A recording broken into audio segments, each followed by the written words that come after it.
Pour le 80e anniversaire de la rafle du Veldiv, Emmanuel Macron était à Pithiviers où il a inauguré un musée en mémoire des Juifs déportés à Auschwitz. Incendie dans le sud-ouest de l'Europe. En France et en Espagne, le feu continue de gagner du terrain alors que la situation s'améliore au Portugal. Un accord gazier entre l'Europe et l'Azerbaïdjan devrait être signé pour réduire la dépendance européenne au gaz russe. La présidente de la Commission européenne sera à Bakou ce lundi. Emmanuel Macron a commémoré le 80e anniversaire de la rafle du Veldiv. Le président français a inauguré un nouveau lieu de mémoire dans l'ancienne gare de Pithiviers, d'où sont partis 8 convois pour Auschwitz. Cette gare, qui n'accueille plus de voyageurs, vient d'être transformée en musée à la mémoire des Juifs déportés. Cette gare, qui fut un lieu de deuil, d'horreur, nous en faisons aujourd'hui un lieu de mémoire. Pour honorer le souvenir des 16 000 Juifs, dont 4 700 enfants, qui furent internés de 1941 à 1943 à Beaune-la-Rolande et à Pithiviers. Et avec eux tous les Juifs, français et étrangers, qui furent victimes de l'Allemagne nazie et de la France de Vichy. En juillet 1942, plus de 8000 Juifs arrêtés dans la région parisienne ont transité par Pithiviers avant d'être emmenés à Auschwitz-Birkenau, le plus grand camp d'extermination nazi jamais créé. Dans la matinée, la première ministre Elisabeth Borne a assisté à la traditionnelle cérémonie sur le site de l'ancien vélodrome d'hiver, théâtre de la rafle du Veldiv. Le sud-ouest de l'Europe continue de brûler. En Gironde, dans la région de Bordeaux, où les températures devraient atteindre les 40 degrés ce mardi. 11 000 hectares, soit un peu plus que la superficie de Paris, sont déjà partis en fumée depuis mardi. À la Teste de Buch, la situation reste défavorable selon les pompiers. Plus au sud, à Landiras, le feu continue de progresser, bien que moins rapidement comparé à la journée précédente. Au total, plus de 14 000 habitants et vacanciers ont dû plier bagages en urgence depuis mardi. En Espagne, les incendies se multiplient également. Plus de 4 400 hectares ont brûlé ces 7 derniers jours à travers tout le pays, de la Galice à l'Andalousie, comme ici à Miras, près de Malaga, où 3 000 personnes ont dû quitter leur maison. L'agence météorologique espagnole prévoyait ce dimanche des températures élevées sur l'Espagne, avec un mercure devant atteindre jusqu'à 42 degrés dans le nord du pays. Dimanche, le Portugal connaissait en revanche une accalmie sur le front des incendies avec des températures en baisse. Un seul foyer important à l'extrême nord du pays est encore considéré comme actif, bien que pratiquement maîtrisé. Depuis le début de la canicule, entre 12 et 15 000 hectares de forêt ont été détruits. Au moment où l'économie commençait à se Ursula von der Leyen à la recherche d'une alternative au gaz russe. La présidente de la Commission européenne arrive à Bakou ce lundi pour sceller l'accord gazier avec l'Azerbaïdjan. Une solution de sécurité énergétique pour réduire la dépendance européenne au gaz russe. Les livraisons de l'Azerbaïdjan à l'Europe devraient déjà dépasser 10 milliards de mètres cubes cette année contre 8 l'année dernière. Alimenté dans le secteur azerbaïdjanais de la mer Caspienne, ce corridor est long d'environ 3500 km et a été inauguré fin 2020. Il comprend 3 gazoducs et peut contenir plus de 1000 milliards de mètres cubes de réserve. L'Azerbaïdjan exporte actuellement vers la Géorgie, la Turquie et l'Europe, en Italie, en Grèce et en Bulgarie. Le mois dernier, le ministre azéri de l'énergie avait déclaré que le pays était prêt à doubler la capacité du corridor gazier pour approvisionner l'Europe face à la demande croissante du vieux continent.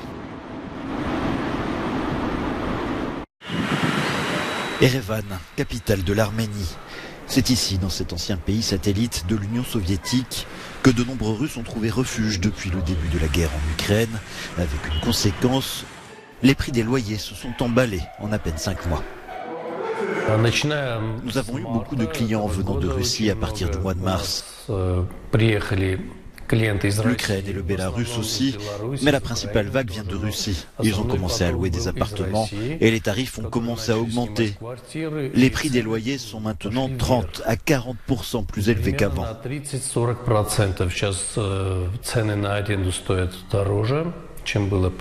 L'arrivée des Russes au pouvoir d'achat plus important, rentrée compliquée, l'accès au marché de la location pour les Arméniens et notamment les plus jeunes.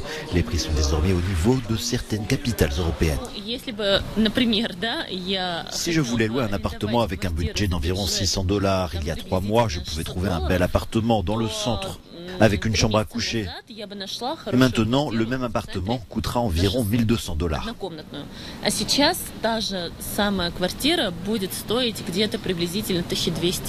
Les autorités arméniennes affirment ne rien pouvoir faire pour réguler le marché de l'immobilier dans la capitale. Depuis le début de la guerre en Ukraine, on estime que plusieurs centaines de milliers de Russes ont dû quitter leur pays. Une immense boule de feu et plusieurs explosions. C'est ce que les habitants de Paléochori disent avoir vu dans le ciel ce samedi soir. Un avion cargo reliant la Serbie à la Jordanie s'est écrasé près de cette ville du nord de la Grèce. Les 8 personnes à bord n'ont pas survécu au crash.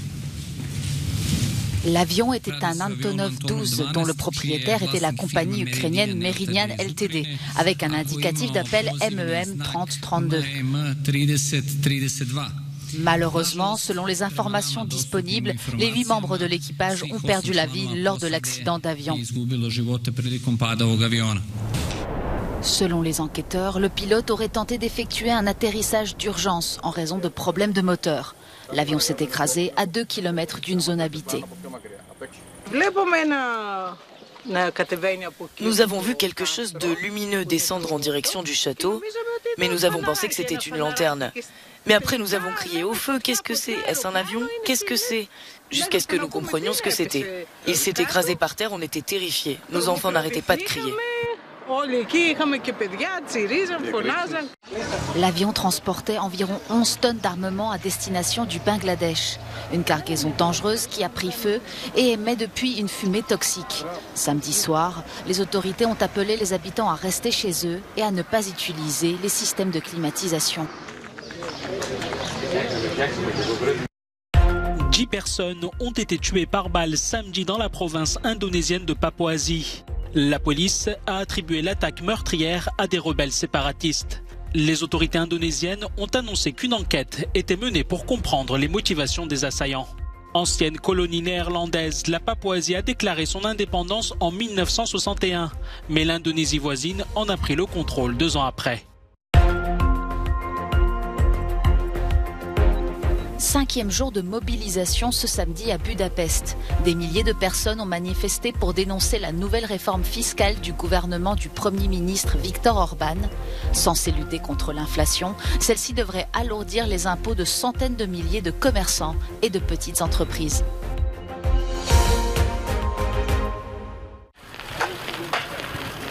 C'est officiel, Robert Lewandowski fera bientôt son arrivée au Barça. Figure offensive du Bayern Munich depuis 8 ans, le Polonais avait fait part de son souhait de partir de l'équipe. Après des semaines de négociations, les 2 clubs sont parvenus à trouver un accord de principe en attendant que le joueur passe sa visite médicale et signe son contrat. Un transfert qui coûtera au club espagnol plus de 45 millions d'euros pour libérer le footballeur de sa dernière année de contrat en Allemagne et l'engager pour 4 ans. Un mercato très copieux pour le FC Barcelone puisque c'est son 4e transfert estival. L'un des plus coûteux, celui de Rafinha depuis Leeds, recruté pour 70 millions d'euros. De son côté, le Bayern Munich a accueilli le mois dernier l'attaquant sénégalais Sadio Mané pour 38 millions d'euros. Le vainqueur de la dernière CAN a d'ailleurs été présenté ce samedi à l'Allianz Arena en compagnie de plusieurs recrues.